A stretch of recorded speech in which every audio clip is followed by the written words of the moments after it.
Thanks. तेरे dad का जवाब नहीं। हाँ हाँ हाँ हाँ हाँ, मैं जल्दी आ रहा हूँ। मैं तेरे से मिलता हूँ अभी। क्रिश, क्रिश कहाँ? आता हूँ मॉम। मॉम भाभी, भाभी क्या हुआ? क्रिश, जल्दी से डॉक्टर को फोन करो। हॉस्पिटल लेके चलो। एक्सक्यूज मी, हम लोग सीआईडी से हैं। सीआईडी? अच्छा हुआ आप लोग आ गए। मैंने ही फोन किया था आपको। मेरा नाम क्रिश है और ये मेरी mom Mrs Malvika Kumar.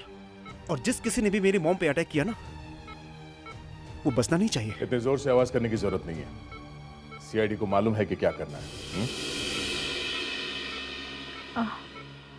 Mom आप ठीक तो है ना? मेरी गर्दन में बहुत दर्द हो रहा है। वहीं पे तो लगा है मॉम। अच्छा हुआ भाभी जो आपको होश आ गया, वरना मैं तो सोच रही थी कि आपके जैसी दयालु औरत पे कौन हमला कर सकता है। मालविका जी, मैं सीनियर इंस्पेक्टर अभिजीत सीआईडी से। अब आप ठीक हैं? बस मेरी गर्दन में थोड़ा दर्द है। आपको कुछ याद है ये अटैक आप पे कैसे हुआ? ये सब इतनी जल्दी हुआ कि मैं फिर भी कुछ तो याद होगा आपको। पार्टी में थी सबके साथ। मैं क्रिश और चमन को देख ही रही थी कि अचानक एक डांट आकर मेरी गर्दन पे लगा और उसके बाद कुछ भी याद नहीं। ये डांट आया कहाँ से? किसने मारा? ये देखा आपने कुछ? मैंने आपसे कहा ना, ये सब इतनी अचानक हुआ कि मैं कुछ समझ ही नहीं पाई। एक्चुअली भैया पार्टी में नजर नहीं आ रहे थे, तो मैं और क्रिश मिलके भाभी को हॉस्पिटल ले आए। इस वक्त तो उनको यहाँ होना चाहिए था। वाइफ हॉस्पिटल में है। ढूंढना ही पड़ेगा। वाइफ को किसी ने मारने की कोशिश की है और हस्बैंड गायब है।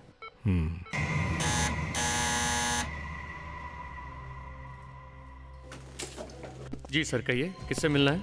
हम लोग सीआईडी से हैं। सीआईडी? जी। लेकिन सब लोग तो हॉस्पिटल में हैं। मालविका मैडम पर किसी ने अटैक कर दिया था। ये हम लोगों को मालूम है, इसीलिए हम लोग यहाँ आए। मिस्टर चमन कुमार को बुलाइए। चमन साहब? हाँ चमन कुमार जी, कहाँ है वो? हॉस्पिटल नहीं गए वो? कहाँ है? सर ये तो मुझे नहीं पता। मैंने यहाँ नहीं देखा, इसलिए सोचा कि वो हॉस्पिटल गए होंगे। तुम्हें ये भी नहीं पता कि चमन जी घर में है या नहीं? हाँ, इस घर को अच्छी तरह से चेक करो। वो चमन कुमार यहीं कहीं छुपा होगा। सर, मालविका को डांट पार्टी के दौरान ही लगा था। मतलब मारने वाले ने घर के अंदर से ही मारा है। हाँ दया, मुझे भी यही शक है। दया डांट यहीं कहीं से मारा होगा और मुझे शक तो इस चमन कुमार जी पर है।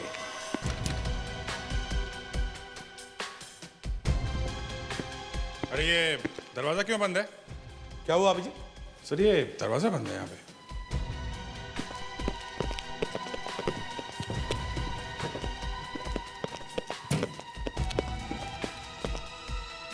किसका कमरा है? सर ये तो चमन साहब का स्टडी रूम है। चमन साहब का स्टडी रूम? इस कमरे की चाबी तो होगी। नहीं सर। तोड़ना पड़ेगा सर। दया, मैं हूं ना, मैं किस लिए हूं सर? तो चलो ठीक है।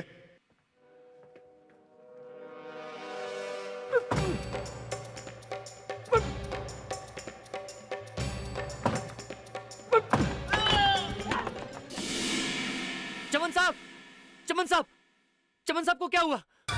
चमन साहब, लगता है यहाँ कोई तूफान आके गया है। बंद कमरे में ये सब हुआ कैसे? इसीलिए हॉस्पिटल नहीं पहुंचे। चमन साहब तो मर चुके हैं। सर, ये इनहेलर मिला है सर। शायद चमन जी की मौत अस्थमा अटैक से हुई है सर। हाँ सर, चमन साहब को अस्थमा की बहुत बड़ी बीमारी थी। और ये इनहेलर के अंदर जो बॉटल है वो भी पूरी खाली है। अच्छा, अस्थमा के पंप के अंदर की बोतल खाली है, दरवाजा अंदर से बंद है और बाहर किसी ने सुना नहीं।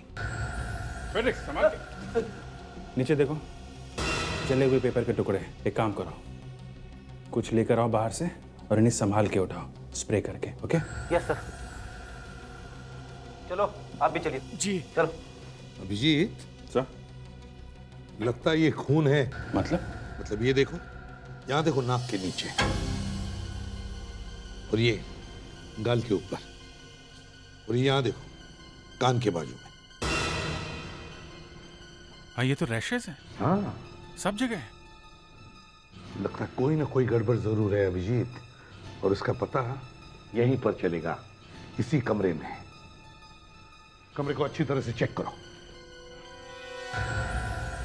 ये पति और पत्नी दोनों पे अटैक हुआ है। सर, ये मोबाइल भी मिला है सर। और एक बात है सर, इसमें आखिरी कॉल करण नाम के किसी आदमी ने किया था। करण? हाँ। ये करण कौन है? अब वो हमेशा के लिए हमें छोड़कर चले गए। नहीं भैया, हमें छोड़ के नहीं जा सकते। कहाँ डैड? मुझे डैड के पास जाना है। एक्सक्यूज मी, जब तक इन्वेस्टिगेशन पूरा नहीं हो जाता आप लोग ऊपर नहीं जा सकते। अब हमारा क्या होगा? इस घर का क्या होगा? देखिए, लगता है चमन कुमार जी का खून हुआ है। हाँ? खून? खून? जी हाँ, खून। किसी ने चमन कुमार जी पर भी अटैक किया था। क्या आप कुछ बता सकती हैं किसका काम हो सकता है ये? क्या चमन कुमार जी का कोई दुश्मन या उनका किसी के साथ झगड़ा? देखिए डैड, एक बहुत बड़े बिजनेसमैन थे और कुछ लोग उनसे जलते भी होंगे, और वो उनके पार्टनर प्रणय, उनके साथ भी उनकी कुछ प्रॉब्लम चल रही थी। प्रणय बिजनेस पार्टनर है ना? और ये करण कौन है? करण? हाँ, करण कौन है? करण ने क्या किया है? उसका इस केस से क्या ताल्लुक?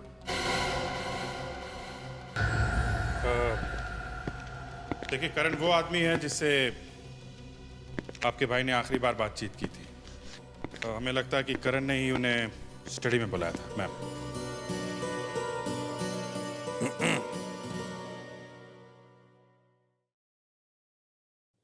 ये करण का नाम सुनकर तुम दोनों की हालत खराब क्यों हो गई? क्यों? देखो, अगर हमसे कुछ छुपाओगे तो नुकसान तुम्हारा ही होगा। तब सच सच बताओ, क्या हुआ था? वो एक्चुअली करण चमन भैया का लॉयर है। चमन भैया अपनी वसीयत चेंज कराना चाहते थे। इसका मतलब है करण ने मिस्टर चमन को वसीयत के बारे में फोन किया था? हा? पता नहीं नई विल बनी भी या नहीं। डैड का क्या भरोसा? कहीं ये खून इस वसीयत की वजह से तो नहीं हुआ? क्यों? हाँ? देखो, अगर तुम दोनों कुछ बताना नहीं चाहते तो ठीक है, हम करण से पता कर लेंगे। करण, दरवाजा खोलिए, हम लोग सीआईडी से आए हैं। जब भी कभी हम सीआईडी वाले किसी के घर पर जाते हैं तो या तो अंदर कोई सोया हुआ रहता है या फिर... ऐसा मत बोलिए सर, इस बार कुछ अलग होगा। अच्छा, तो चलो देखो। Oh my God!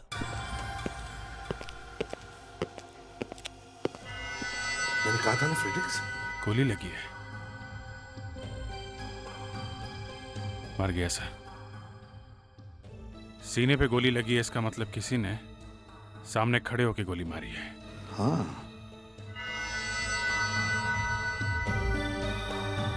हाथापाई के भी कोई निशान नहीं। इसका मतलब है इसे अंदाजा भी नहीं था कि जो भी कोई सामने खड़ा था वो इसे गोली मार दे। सर, ये करण गोली चलाने वाले को जरूर जानता होगा। बिल्कुल सही फ्रेडिक्स। एक काम करो, देखो चमन कुमार जी की वसीयत यहां इस घर में है क्या? चेक करो अच्छी तरह से।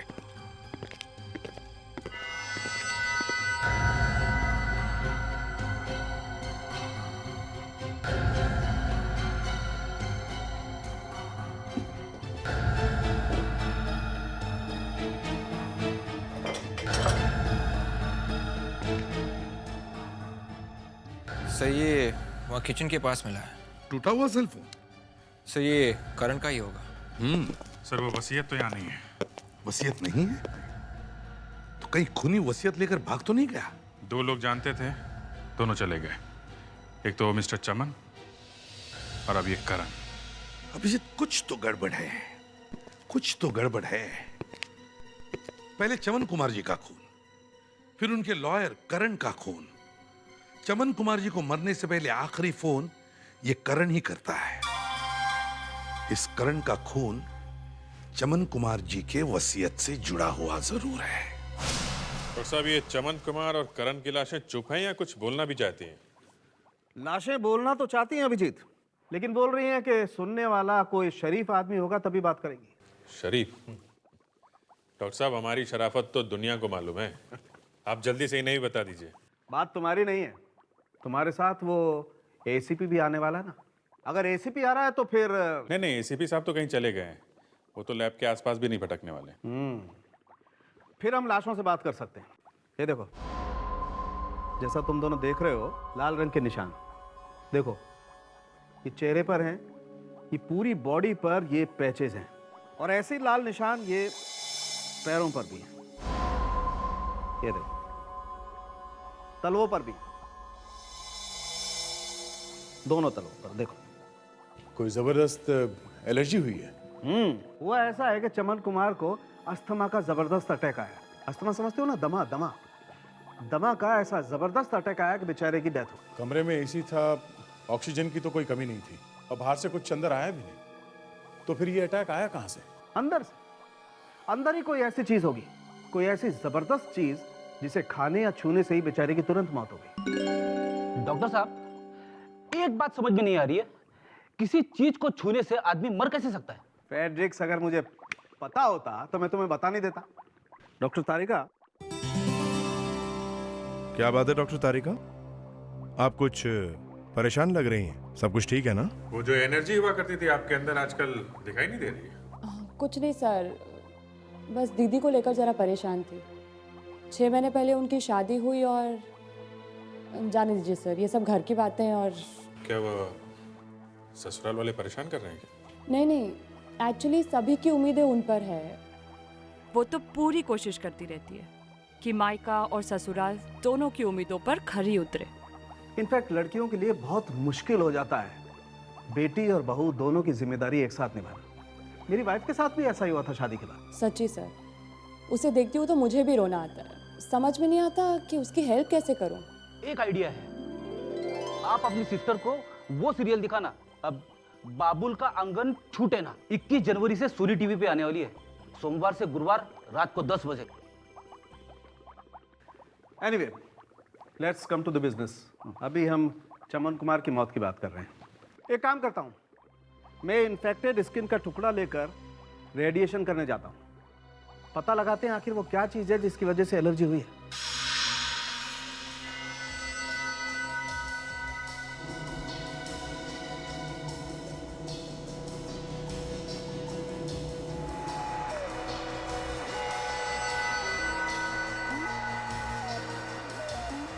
तो देखो, ये स्किन सेल्स पर कितना असर हुआ है। ये जो ग्रीन पैचेस देख रहे हो ना तुम, ये एलर्जी के निशान हैं। किस चीज के? ये पीनट फैट। मूंगफली खाने से जान चली गई? मैं तो आज से ही मूंगफली खाना बंद कर दूंगा। वैसे भी मेरी वाइफ कह रही थी। एक मिनट फ्रेडरिक, अपनी वाइफ को घर छोड़ो, हम यहाँ काम की बात कर रहे हैं। और ये एलर्जी का अटैक बहुत खतरनाक था, एनाफिलैक्सिस, इससे जान भी जा सकती है। जान जा सकती है क्या मतलब डॉक्टर तारिका? जान चली गई है। मतलब किसी को पहले से मालूम था कि चमन कुमार को पीनट से एलर्जी है और पीनट से मारा उसे। सवाल ये उठता है कि चमन के कमरे में पीनट आया कहाँ से? हम लोगों ने जब कमरा चेक किया तो मूंगफली का एक दाना भी नहीं मिला। मैं खुद चल के चेक करता हूँ। डॉक्टर तारिका, तब तक आप वो जले हुए पेपर्स में से कुछ निकाल लीजिए। वो पीनट यहीं कहीं होगा जरूर। कोई ना कोई ऐसी चीज जरूर होगी जिसकी वजह से मिस्टर चमन को इतना जबरदस्त अटैक आया है।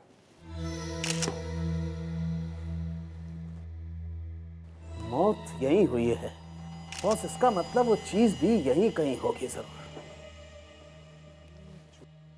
खूनी ने वो चीज छुपा के रखी होगी। बिल्कुल छुपा के रखी होगी, लेकिन तुम लोग सावधान रहना, कहीं तुम्हें ना लग जाए। तुम लोगों में से किसी को एलर्जी तो नहीं है ना पीनट से?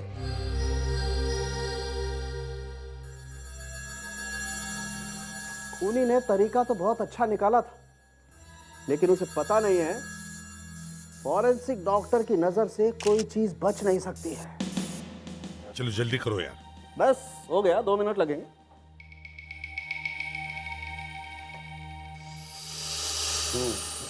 अभिजीत,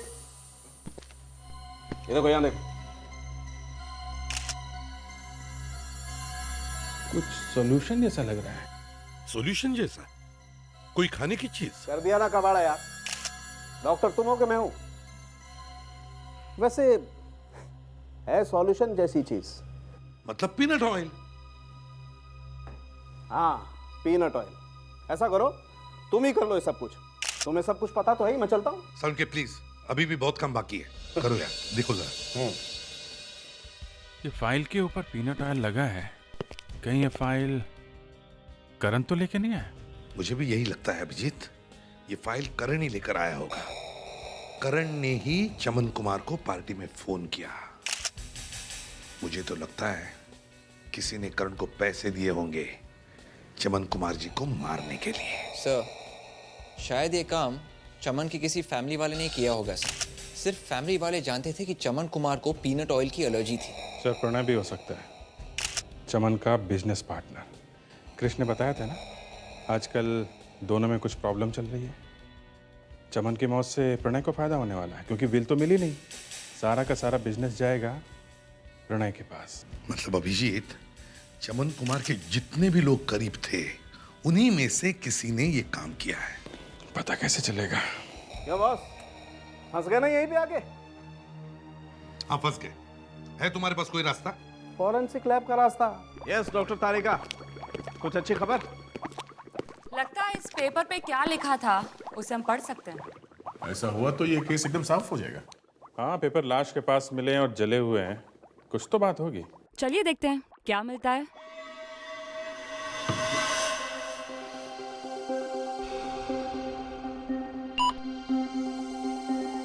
ये इलेक्ट्रॉन माइक्रोस्कोप से पेपर पे लिखी हुई हर चीज बड़ी नजर आती है।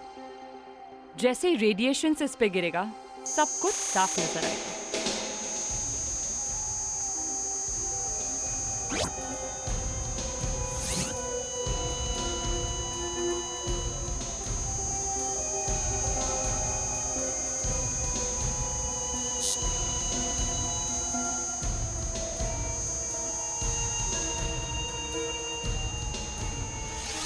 तो कुछ तो दिख रहा है सर। थोड़ा और बड़ा हो जाएगा तो सब समझ में आ जाएगा। जनवरी 2008? सर, ये तो जनवरी का है सर। मिल गई सर। यही वो नई विल है जो चमन कुमार ने मरने से पहले बनाई थी सर। रिलैक्स रिलैक्स रिलैक्स, हम लोग को भी दिख रहा है। Sorry sir. सर, इसका मतलब चमन जी नई विल बना रहे थे जब उनकी मौत हुई थी सर। और ये जो नई वसीयत है, खूनी ने ही जलाई होगी सर। खूनी ने चमन कुमार का खून करने के बाद वो नई वसीयत जलाई थी। इसका मतलब है पुरानी वसीयत से खूनी को। नई वसीयत, पुरानी वसीयत, विल विल विल। यहाँ मेरे भैया की जान चली गई है और आप लोग हैं, क्या आपको विल की पड़ी है? प्राची जी, चमन कुमार जी का खून भी इसी वसीयत की वजह से हुआ है, समझी? और इस वसीयत में गड़बड़ भी इसी परिवार में से किसी ने की है। आप कहना क्या चाहते हैं? अपने भैया का खून हमने किया है? वो जो कोई भी है ज्यादा दिन तक छुप नहीं सकता।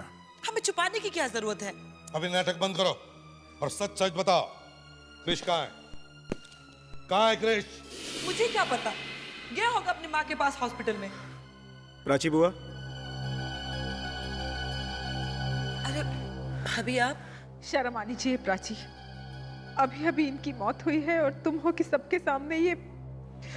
संभालिए अपने आप को मॉम, आपकी तबीयत पहले से ही बहुत खराब है।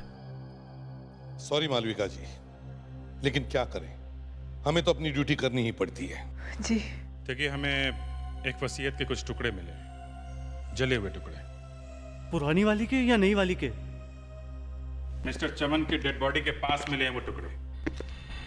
इसलिए हम जानना चाहते हैं कि वो क्या चीज है जो मिस्टर चमन अपनी विल में से बदलना चाहते थे।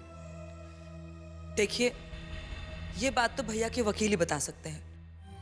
चमन अपनी विल में क्या बदलना चाहते थे, ये तो उन्होंने घर पर किसी को नहीं बताया। लेकिन मुझे लगता है वो वो कृष के बारे में कुछ सोच रहे हैं। भाभी, ये बात सिर्फ करण बता सकता है। बिल्कुल सही कहा प्राची जी, बिल्कुल सही। और खूनी कौन है ये तो हम करण से भी उगलवा सकते हैं। आप तो जानती है मालविका जी कि सीआईडी वाले तो मुर्दों से भी सच उगलवा सकते हैं। सर आई एम अनुज, क्या कर सकता हूँ आपके लिए? मर्डर्स, दो मर्डर्स और एक अटेम्प्ट टू मर्डर। मतलब? करण का खून हो गया, मालूम है ना आपको? हाँ, अच्छा अब मैं समझा, आप करण सर की मर्डर केस की जांच करने आए हैं। हम ये पता करने आए हैं कि चमन जी का वसीयत कहाँ है। करण ने चमन जी का वसीयत बनवाया था ना? हाँ? और वो भी एक नहीं, दो विल? मुझे तो एक के बारे में भी पता नहीं है, वो सब करण सर ही देखते थे। अब वो इस दुनिया में। अब चुपचाप जल्दी से जो कुछ भी मालूम है फटाफट बता, समझा? वरना यहाँ ऑफिस में सबके सामने तेरी इज्जत का हलवा बना दूंगा। पिछले 2 हफ्तों से चमन कुमार जी और उनके पार्टनर प्रणय बहुत बार यहाँ पर आए थे। वसीयत के लिए आ रहे थे? ये मत पूछिए प्लीज। क्यों? मुझे इसके बारे में वाकई कुछ नहीं मालूम। बस इतना मालूम है कि चमन कुमार जी बहुत परेशान रहते थे।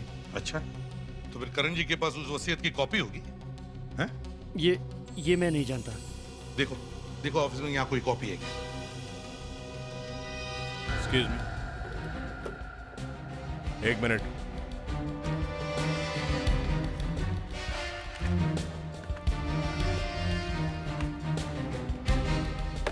किसके पास हो सकती है ये वसीयत की कॉपी? शायद डायना मैडम को पता होगा। नहीं सर, वसीयत के कोई पेपर्स नहीं है। अच्छा, ये डायना मैडम को कैसे पता होगा? है? ये डायना मैडम है कौन? डायना मैम करण सर की जूनियर हैं और जितने भी सीक्रेट पेपर्स होते हैं वो सब डायना मैम ही रखती हैं। कहाँ है ये डायना मैडम?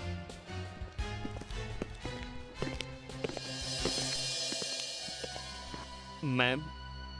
अनुज, मैंने तुमसे कहा था ना कि मुझे आज किसी को नहीं मिलना है। यहाँ की एसीपी लगती है। मैम सीआईडी वाले आए हैं।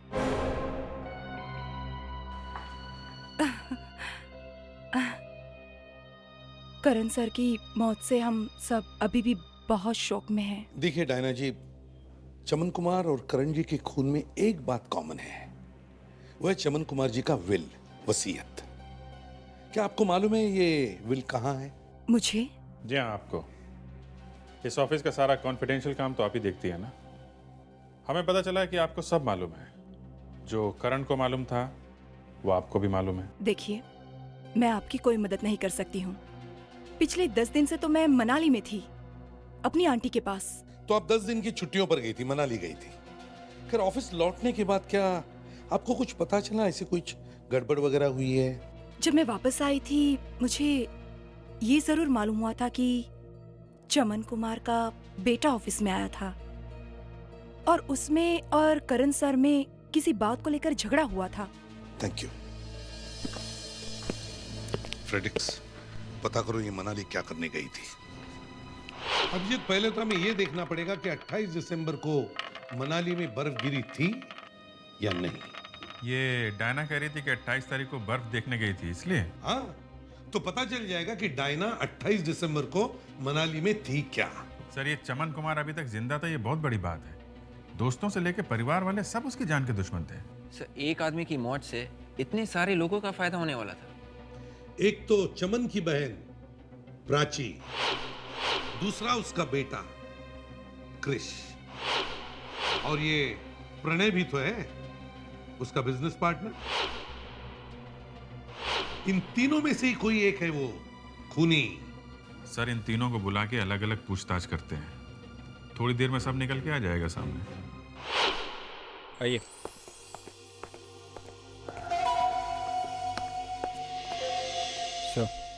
आइए आइए आइए। देखिए, फैमिली का झगड़ा है, इसमें मुझे क्यों इन्वॉल्व कर रहे हैं?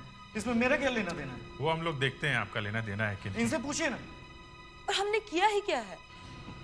अभिजीत, तुम जरा प्रणय को वहां बिठाओ और पूछताछ करो। आइए प्रणय जी, आइए। कम।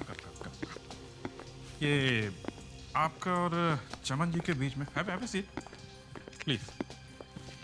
ये आपका और चमन जी के बीच में कभी कोई बातचीत, कभी कोई झगड़ा? प्राची, कृष, तुम दोनों यहाँ बैठो। आओ, कम बैठ। मैंने आपको अपने डैड के खूनी को पकड़ने के लिए बुलाया था। आप मुझे यहाँ पकड़ कर लिया है। बैठ। उधर भैया हमें छोड़ के चले गए, भाभी हॉस्पिटल में पड़ी है, और आपको लगता है कि ये खून मैंने किया है अपने ही भाई का? मेरा और चमन में कोई झगड़ा नहीं था। वो तो मेरा पार्टनर था और दोस्त भी। मैं तो उसकी काफी सीक्रेट बातें जानता था। चमन अपनी फैमिली को बहुत प्यार करता था। उसने सारी प्रॉपर्टी मालविका, क्रिश और प्राची के नाम में कर दी थी, सबको बराबर। क्रिश, हमें तुम्हारे बारे में सब कुछ पता है। हमें मालूम है कि तुम्हारी अपने पिताजी के साथ कोई प्रॉब्लम थी, इसलिए पार्टी के एक दिन पहले तुमने करण के ऑफिस में जाकर, मतलब तुम्हारे पिताजी के लॉयर के ऑफिस में जाकर झगड़ा किया था। क्यों? वो तो हाँ, वो तो क्या है बताओ। प्राची, तुम्हें तो रोज अपने भाभी भैया से पैसे मांगने पड़ते थे, है ना? तो तुमने सोचा होगा कि क्यों ना मैं ये रोज रोज के पैसे मांगने की खटखट बंद कर दूं? क्यों सर? हाँ फ्रेडरिक्स। सर, डायना कहीं नहीं गई थी, यहीं पे थी। उसके मोबाइल फोन से एक भी रोमिंग कॉल नहीं की है। सारी कॉल्स यहीं की है, लोकल कॉल्स। ये देखिए सर। और सर, जब चमन की मौत हो गई तो थोड़ी देर बाद ही उसने करण को फोन कर दिया। मौत की थोड़ी देर बाद उसने करण को फोन किया? करण को फोन? सर, इस प्रणय ने बताया है कि चमन की पुरानी वसीयत के हिसाब से तीनों को बराबर बराबर जायदाद मिलने वाली थी। लेकिन अगर नई विल बनेगी तो किसी ना किसी का तो नुकसान होगा। अब जिसका नुकसान हो रहा था खून, उसी ने किया सर। हाँ, पर वो है कौन? अभी पहले इस डायना से निपट लेते हैं। उसे कितनी बार बोलेगी मैं कि मैडम घर पे नहीं है? अब डायना मैडम को बुलाइए, हम लोग सीआईडी से हैं। वो एजेंट लोग आए थे ना, उनके पीछे मैडम भी बैंक गई है। वाह, दूसरों के लॉकर से भी चोरी करना शुरू कर दिया। सर, आप लोग कहाँ घुसे आ रहे हैं? एक मिनट, ये लॉकर करण का है ना? देखिए इसकी चाबी तुम्हारे पास कहाँ से आई? हाँ? देखिए, आप लोग इस तरह अंदर नहीं आ सकते। देखिए मैनेजर साहब, हमें अपना काम करने दीजिए। पैट्रिक्स, लेके जाओ इनको। चलिए चलिए चलिए आप प्लीज। मेरा भी नाम लिखवाया था करण ने।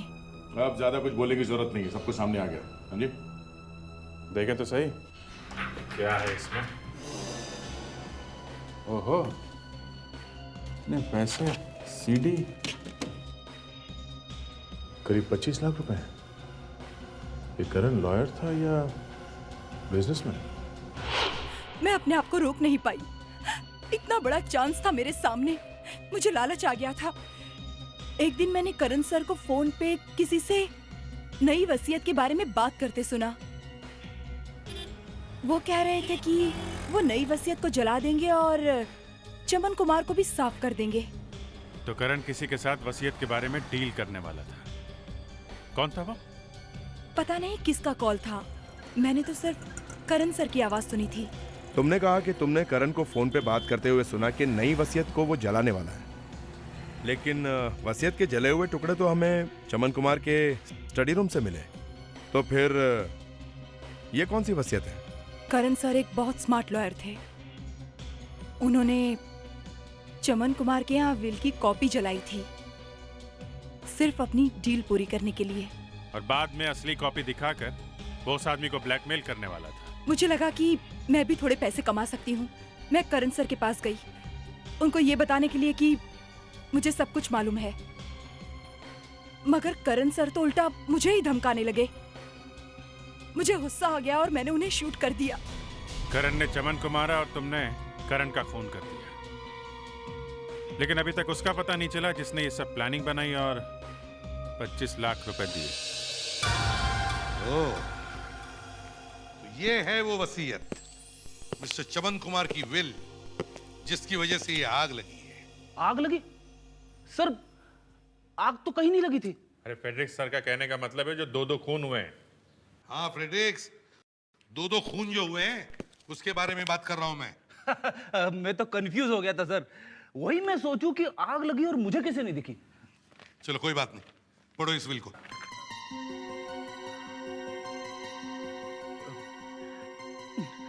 मैं चमन कुमार अपने पूरे होशो हवास से लिख रहा हूं कि मेरा सारा पैसा, मेरी जायदाद।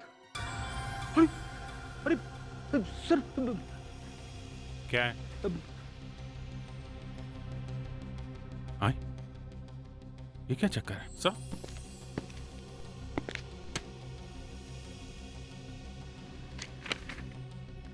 माय गॉड, तो ये बात है, इसकी वजह से ये खून हुआ है।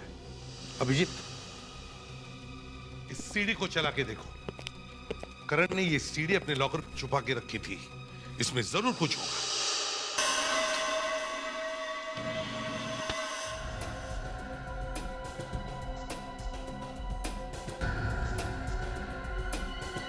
माय गॉड, किसी ने सोचा भी नहीं होगा कि ऐसा हो सकता है।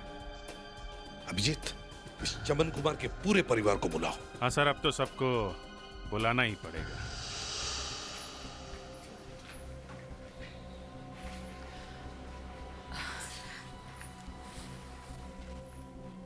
एसीपी साहब, आपने बुलाया हमें? जी हाँ। अब मैं आपको कैसे बताऊं खूनी ने क्या क्या नहीं किया ये चमन कुमार जी का विल पाने के लिए। और जब उसे वो विल मिला, वसीयत मिल गई? क्या लिखा है वसीयत में? प्लीज जरा जल्दी पढ़ के सुनाइए ना। शट अप बुआ, बाहर में गई वो विल। खूनी का कुछ पता चला क्या? सर, जवाब नहीं इस फैमिली का। वाह वाह वाह वाह, कितने सुधर गए हो ना तुम तो। आज भैया जिंदा होते तो कितने खुश होते तुम्हें देख के, है ना भाभी? प्लीज प्राची, ठीक ही तो कह रहा है वो। वैसे भी पहले से ही हमारे खानदान पर बहुत बुरा वक्त चल रहा है। मैं अब इस सब को खत्म करना चाहती हूँ। एसीपी साहब, वसीयत में जो भी लिखा है, अच्छा बुरा, आप पढ़ दीजिए। ठीक है।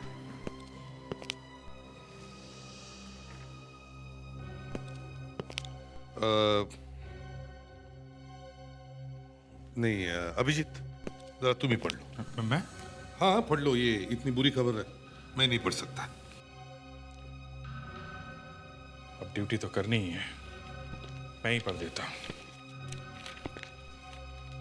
मैं चमन कुमार अपने पूरे होश में अपनी सारी प्रॉपर्टी, कैश, एसेट्स। किसके नाम? अपनी सारी जायदाद मेरी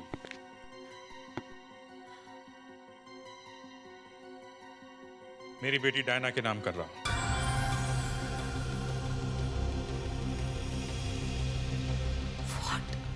डायना? ये आप क्या कह रहे हैं?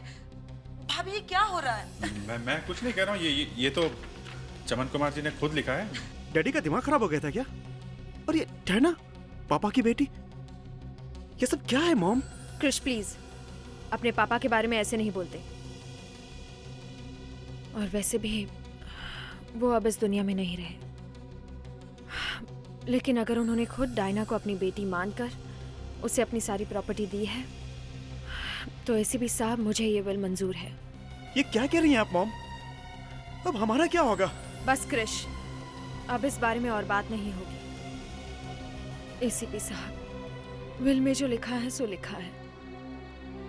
आप बस इतनी मेहरबानी करिए कि मेरे पति के कातिल को ढूंढ दीजिए। मालविका जी, ये हमारा प्रॉमिस है कि खूनी बहुत जल्दी पकड़ा जाएगा। चलो अब यहाँ से। अब तक तो सिर्फ भाई भाभी के सामने हाथ फैलाती थी, अब न जाने किस किस के सामने हाथ फैलाना पड़ेगा। उफ। अब क्या होगा सर? वही होगा जो मंजूरे खुदा। इतनी रात को कौन आया है?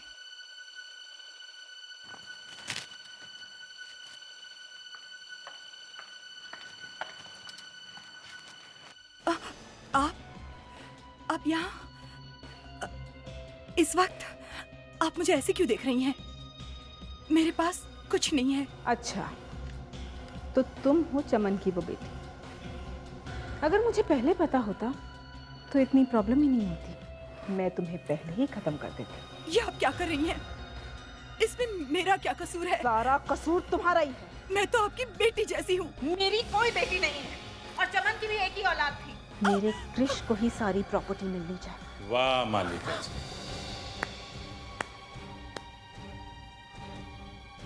सीआईडी? सीआईडी यहाँ? इसका मतलब ये आप लोगों की चाल थी मुझे पकड़ने के लिए। क्यों, प्लानिंग सिर्फ आप ही कर सकती हैं? वैसे मान गए आपके दिमाग को, बहुत टैलेंटेड है आप, काफी अच्छी एक्टिंग कर लेती है। ये सब इसी की वजह से हुआ है, इसी ने हमारे खानदान को बर्बाद किया है। पार्टी की रात तो चमन जी की सिर्फ बॉडी का खून हुआ था, अंदर से तो वो बहुत पहले मर चुके थे। उन्हें आपकी प्लानिंग ने नहीं, आपके धोखे ने मारा था। मैं चमन कुमार अपने पूरे होश और हवास में स्टेटमेंट दे रहा हूं। मुझे लगता है कि कोई मेरी जान लेना चाहता है, इसीलिए मैं ये स्टेटमेंट रिकॉर्ड कर रहा हूं। मेरी वाइफ मल्लिका ने मुझे धोखा दिया है, इतना बड़ा झूठ। जिस बेटे को मैंने 24 साल इतने प्यार से बड़ा किया, आज पता चला वो मेरा खून ही नहीं। लेकिन मैं अपनी मेहनत की कमाई को किसी बेईमान के हाथ में नहीं जाने दूंगा। मेरी सारी प्रॉपर्टी, कैश, इन्वेस्टमेंट्स मेरी छोटी बहन प्राची को मिलेगा। तो आप लोगों ने विल के बारे में मुझसे झूठ कहा? आपका असली चेहरा सामने लाने के लिए। आपके नए विल में सब कुछ प्राची को मिलता है। अब आप तो जाएंगी जेल और आपका बेटा क्रिश आएगा सड़क पे। ऐसा कभी नहीं होगा। अगर किसी ने हिलने की भी कोशिश की या मुझे रोकने की कोशिश की तो मैं इसे मार दूंगी। छोड़ो उसे। मैं कुछ भी कर सकती हूँ। देखिए, आप हट जाइए। ऑफिसर हट जाइए। छोड़िए आप प्लीज। मैं मार सकती हूँ, मैं कह रही हूँ मैं मार सकती हूँ। माय गॉड, ये धुन कहाँ से आ गई? मालविका जी, मालविका जी सामने आ जाइए। मालविका जी कहीं कहीं आसपास होगी, ढूंढो ध्यान से।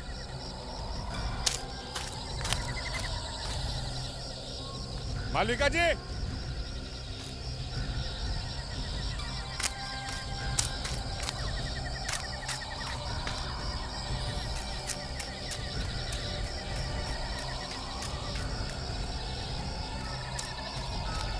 वो